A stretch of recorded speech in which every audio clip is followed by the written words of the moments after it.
ओम शांति। 16 जुलाई 2025। बाबा के महावाक्य।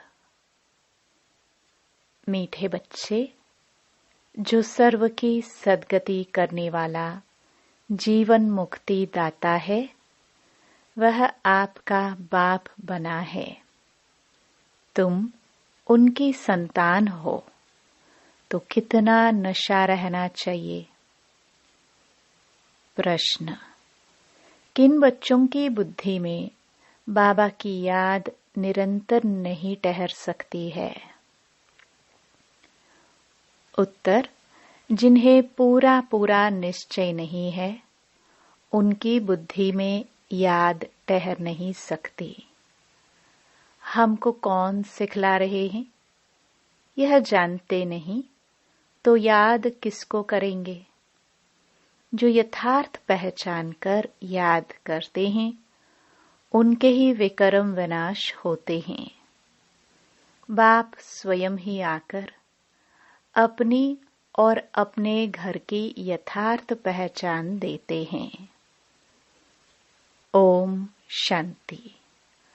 अब ओम शांति का अर्थ तो सदैव बच्चों को याद होगा। हम आत्मा हैं, हमारा घर है निर्वाण धाम व मूल वतन।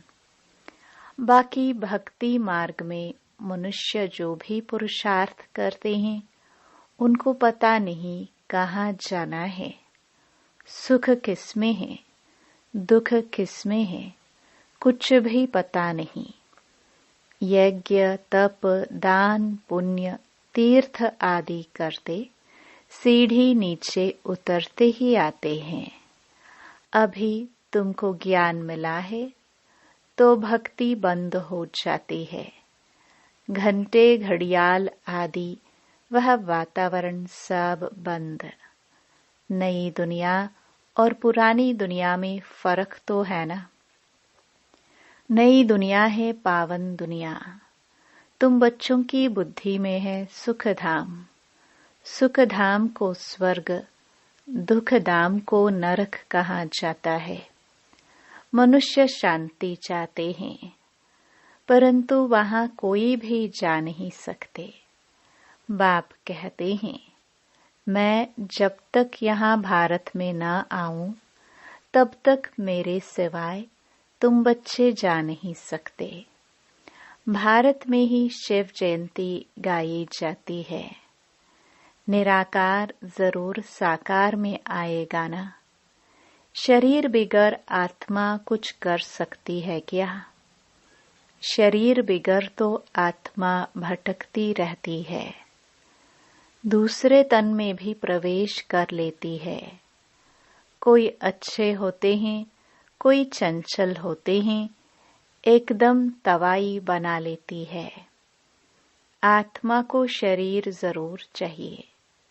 वैसे ही परमपिता परमात्मा को भी शरीर न हो तो भारत में क्या करेंगे। भारत ही अविनाशी खंड है। सतयुग में एक ही भारत खंड है और सब खंड विनाश हो जाते हैं।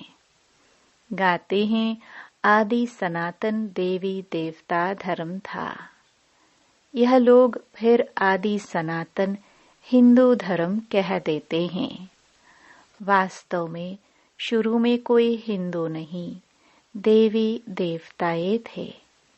यूरोप में रहने वाले अपने को क्रिश्चियन कहते हैं।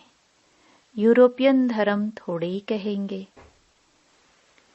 यह हिंदुस्तान में रहने वाले हिंदू धर्म कह देते। जो दैवी धर्म श्रेष्ठ थे, वही 84 जन्मों में आते धर्म भ्रष्ट बन गए हैं। देवता धर्म के जो होंगे, वही यहाँ आएंगे। अगर निश्चय नहीं तो समझो इस धर्म के नहीं हैं। भल यहाँ बैठे होंगे तो भी उनकी समझ में नहीं आएगा। वहाँ कोई प्रजा में कम पद पाने वाला होगा। चाहते सब सुख शांति हैं, वह तो होता है सतयुग में। सब तो सुखधाम में जा नहीं सकते। सब धर्म अपने अपने समय पर आते हैं।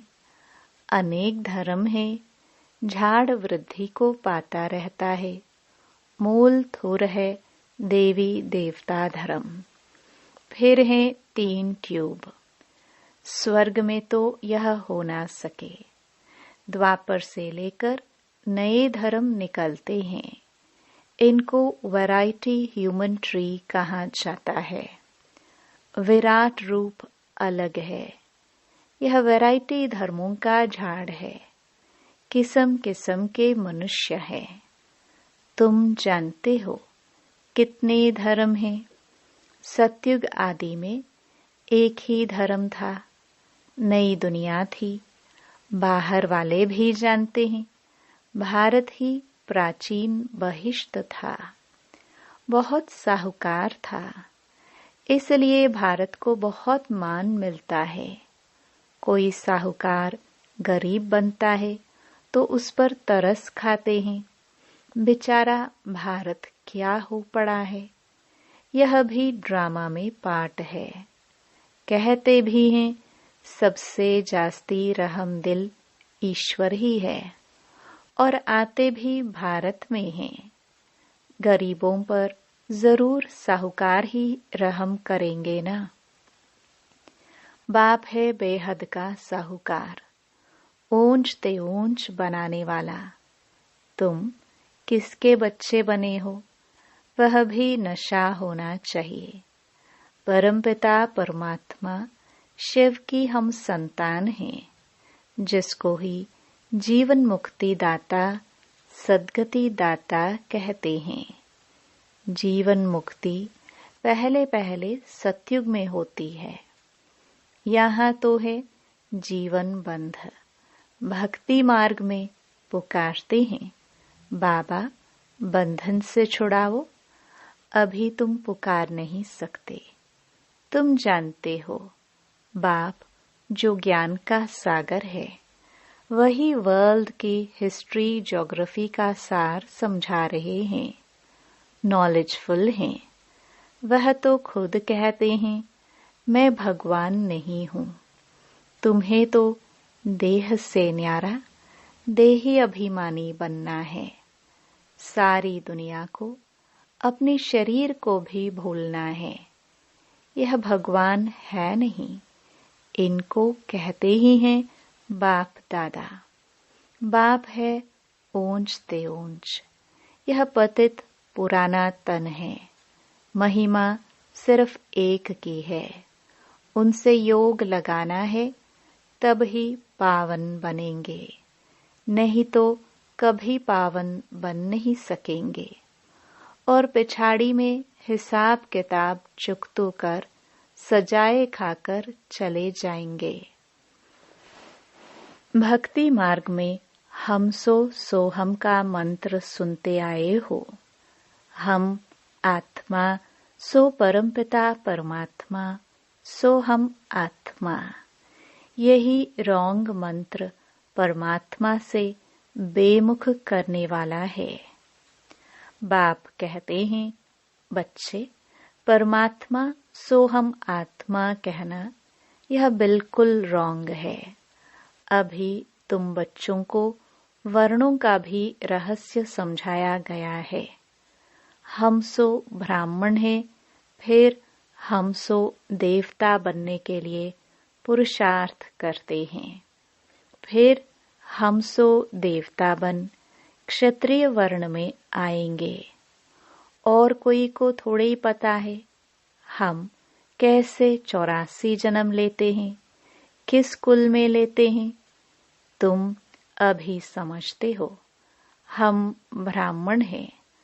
बाबा तो ब्राह्मण नहीं है। तुम ही इन वर्णों में आते हो। अब ब्राह्मण धर्म में एडॉप्ट किया है। शिव बाबा द्वारा प्रजापिता ब्रह्मा की संतान बने हो। यह भी जानते हो निराकारी आत्माएं असली ईश्वरीय कुल की हैं। निराकारी दुनिया में रहने वाली हैं। फिर साकारी दुनिया में आती हैं। पाट बजाने आना पड़ता है। वहां से आए, फिर हमने देवता कुल में 8 जन्म लिए। फिर हम क्षत्रिय कुल में, वैश्य कुल में जाते हैं। बाप समझाते हैं, तुमने इतने जन्म दैवी कुल में लिए, फिर इतने जन्म क्षत्रिय कुल में लिए। 84 जन्मों का चक्र है। तुम्हारे बिगर यह ज्ञान और कोई को मिल ना सके। जो इस धर्म के होंगे वही यहाँ आएंगे। राजधानी स्थापन हो रही है। कोई राजा रानी, कोई प्रजा बनेंगे। Suryavanshi Lakshmi Narayan the first, second, third 8 गद्दी चलती हैं। फिर क्षत्रिय धर्म में भी फर्स्ट, सेकंड, थर्ड ऐसे चलता है। ये सब बातें बाप समझाते हैं। ज्ञान का सागर जब आते हैं तो भक्ति खलास हो जाती है। रात खत्म हो, दिन होता है। वहां किसी भी प्रकार के धक्के नहीं होते। आराम ही आराम है, कोई हंगामा नहीं। यह भी ड्रामा बना हुआ है। भक्ति कल्ट में ही बाप आते हैं। सबको वापस जरूर जाना है। फिर नंबरवार उतरते हैं। क्राइस्ट आएंगे तो फिर उनके धर्म वाले भी आते रहेंगे। अभी देखो कितने क्रिश्चियन हैं। क्राइस्ट हो गया क्रिश्चियन धर्म का बीज। इस देवी देवता धर्म का बीज है परमपिता परमात्मा शिव। तुम्हारा धर्म स्थापन करते हैं परमपिता परमात्मा। तुमको ब्राह्मण धर्म में किसने लाया? बाप ने एडॉप्ट किया तो उनसे छोटा ब्राह्मण धर्म हुआ। ब्राह्मणों की चोटी गाई जाती है। यह है निशानी छोटी। फिर नीचे आओ तो शरीर बढ़ता जाता है। ये सब बातें बाप ही बैठ समझाते हैं। जो बाप कल्याणकारी है वही आकर भारत का कल्याण करते हैं। सबसे अधिक कल्याण तो तुम बच्चों का ही करते हैं। तुम क्या से क्या बन जाते हो। तुम अमरलोक के मालिक बन जाते हो। अभी ही तुम काम पर विजय पाते हो। वहां अकाले मृत्यु होती नहीं। मरने की बात नहीं। बाकी चोला तो बदलेंगे ना। जैसे सर्प एक खाल उतार दूसरी लेते हैं, यहाँ भी तुम यह पुरानी खाल छोड़ नई दुनिया में नई खाल लेंगे। सत्युग को कहा जाता है गार्डन ऑफ फ्लावर्स। कभी कोई कुवचन वहां नहीं निकलता। यहाँ तो है ही कुसंग, माया का संग है ना। इसलिए इनका नाम ही है रौरो नरक। जगह पुरानी होती है तो म्युनिसिपैलिटी वाले पहले से ही खाली करा देते हैं। बाप भी कहते हैं जब पुरानी दुनिया होती है तब हम आते हैं। ज्ञान से सद्गति हो जाती है। राजयोग सिखाया जाता है। भक्ति में तो कुछ भी नहीं है। हाँ, जैसे दान पुण्य करते हैं तो अल्पकाल के लिए सुख मिलता है। राजाओं को भी सन्यासी लोग वैराग्य दिलाते हैं। यह तो काग विष्टा समान सुख है। अभी तुम बच्चों को बेहद का वैराग्य सिखाया जाता है। यह है ही पुरानी दुनिया। अब सुखधाम को याद करो, फिर वाया शांति धाम यहाँ आना है। दिलवाड़ा मंदिर में हूबहू तुम्हारा इस समय का यादगार है। नीचे तपस्या में बैठे हैं, ऊपर में है स्वर्ग। नहीं तो स्वर्ग कहाँ दिखाए। मनुष्य मरते हैं तो कहेंगे स्वर्ग पधारा। स्वर्ग को ऊपर में समझते हैं, परंतु ऊपर में कुछ है नहीं। भारत ही स्वर्ग, भारत ही नरक बनता है। यह मंदिर पूरा यादगार है। यह मंदिर आदि सब बाद में बनते हैं। स्वर्ग में भक्ति होती नहीं, वहां तो सुख ही सुख है। बाप आकर सब राज समझाते हैं और सब आत्माओं के नाम बदलते हैं। शिव का नाम नहीं बदलता, उनका अपना शरीर है नहीं। शरीर बिगर पढ़ाएंगे कैसे। प्रेरणा की तो कोई बात ही नहीं। प्रेरणा का अर्थ है विचार। ऐसे नहीं ऊपर से प्रेरणा करेंगे और पहुंच जाएंगे, इसमें प्रेरणा की कोई बात नहीं। जिन बच्चों को बाप की पूरी पहचान नहीं, पूरा निश्चय नहीं, उनकी बुद्धि में याद भी ठहरेगी नहीं। हमको कौन सिखला रहे हैं, वह जानते नहीं तो याद किसको करेंगे। बाप की याद से ही तुम्हारे विकर्म विनाश होंगे। जो जन्म जन्मांतर लिंग को ही याद करते हैं, समझते हैं यह परमात्मा है, उनका यह चिन्ह है। वह है निराकार, साकार नहीं है।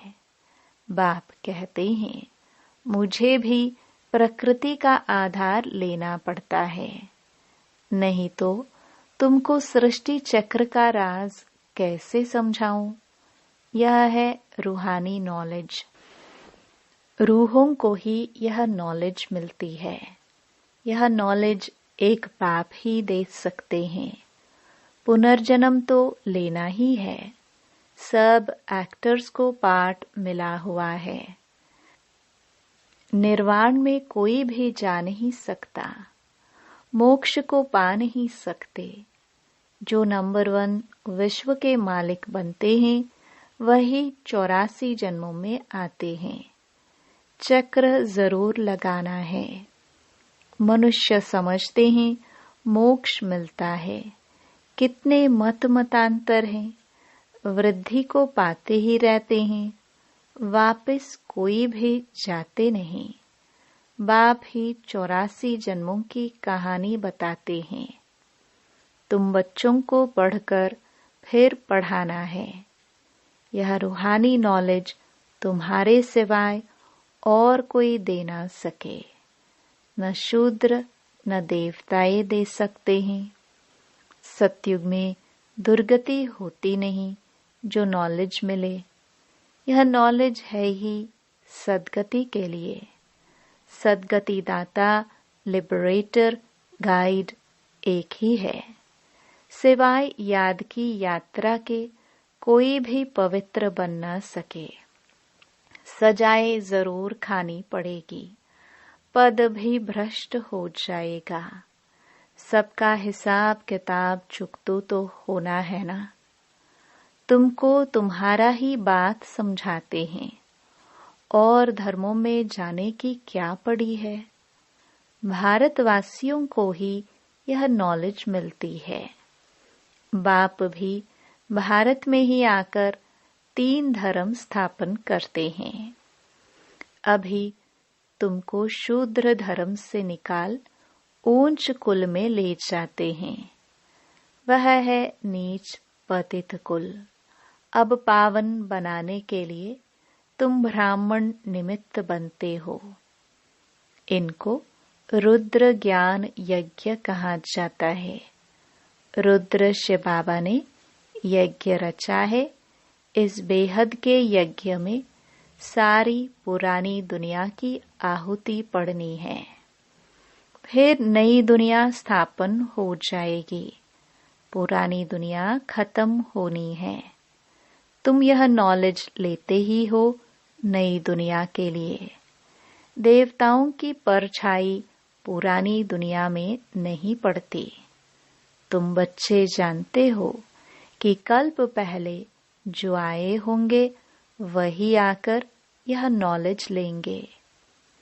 नंबरवार पुरुषार्थ अनुसार पढ़ाई पढ़ेंगे। मनुष्य यहाँ ही शांति चाहते हैं। अब आत्मा तो है ही शांति धाम की रहने वाली, बाकी यहाँ शांति कैसे हो सकती? इस समय तो घर घर में अशांति है। रावण राज्य है ना। सतयुग में बिल्कुल ही शांति का राज्य होता है। एक धर्म, एक भाषा होती है। अच्छा, मीठे मीठे सिखिलदे बच्चों प्रति मात पिता बाप दादा का याद प्यार और गुड मॉर्निंग। रूहानी बाप की रूहानी बच्चों को नमस्ते। धारणा के लिए मुख्य सार। पहला, इस पुरानी दुनिया से बेहद का वैरागी बन अपनी देह को भी भूल शांति धाम और सुख धाम को याद करना है। निश्चय बुद्धि बन याद की यात्रा में रहना है। दूसरा, हम सोहम के मंत्र को यथार्थ समझकर अब ब्राह्मण सो देवता बनने का पुरुषार्थ करना है। सभी को इसका यथार्थ अर्थ समझाना है। वरदान। अंतर्मुखता के अभ्यास द्वारा अलौकिक भाषा को समझने वाले सदा सफलता संपन्न भव। जितना जितना आप बच्चे अंतर्मुखी स्वीट साइलेंस स्वरूप में स्थित होते जाएंगे, उतना नयनों की भाषा, भावना की भाषा और संकल्प की भाषा को सहज समझते जाएंगे। यह 3 प्रकार की भाषा रूहानी योगी जीवन की भाषा है। यह अलौकिक भाषाएं बहुत शक्तिशाली हैं। समय प्रमाण इन तीनों भाषाओं द्वारा ही सहज सफलता प्राप्त होगी। इसलिए अब रूहानी भाषा के अभ्यासी बनो। स्लोगन। आप इतने हल्के बन जाओ जो बाप आपको अपनी पलकों पर बिठाकर साथ ले जाए। अव्यक्त इशारे। संकल्पों की शक्ति जमा कर श्रेष्ठ सेवा के निमित्त बनो। वर्तमान समय विश्व कल्याण करने का सहज साधन अपनी श्रेष्ठ संकल्प की एकाग्रता है। इससे ही सर्व आत्माओं की भटकती हुई बुद्धि को एकाग्र कर सकेंगे। विश्व की सर्व आत्माएं विशेष यही चाहना रखती हैं कि भटकी हुई बुद्धि एकाग्र हो जाए, वामन चंचलता से एकाग्र हो जाए। इसके लिए एकाग्रता अर्थात सदा एक बाप दूसरा ना कोई, इस स्मृति से एक रस स्थिति में स्थित होने का विशेष अभ्यास करो। ओम शांति।